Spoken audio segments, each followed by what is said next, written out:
Have you ever felt so angry at work that you were tempted to shout at someone, swear at them, or maybe even hit them?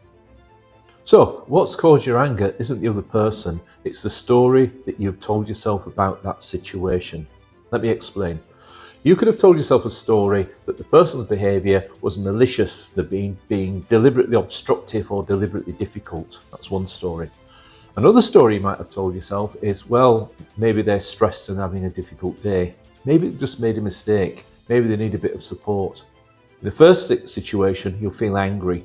Maybe in the second situation, you might feel a bit annoyed or irritated or maybe even supportive.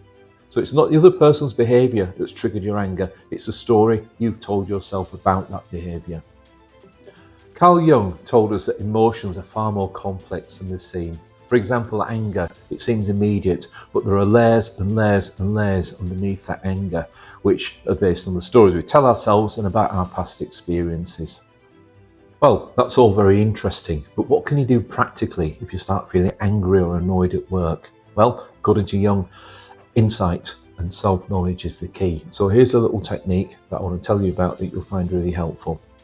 The first technique is the red traffic light technique. So what I'd like you to do the next time you feel that anger rising and rising, I want you to visualise a traffic light, traffic signal that's on red.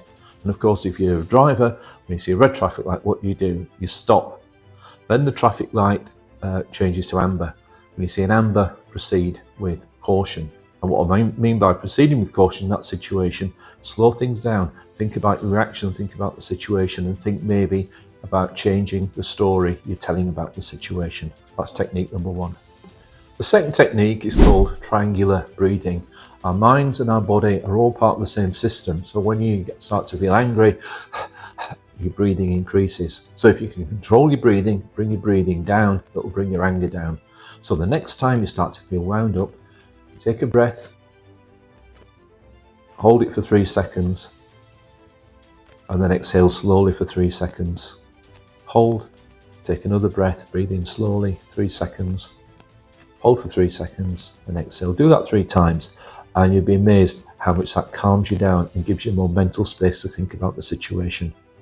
And here's the final technique. Try and edit the story you tell about the situation.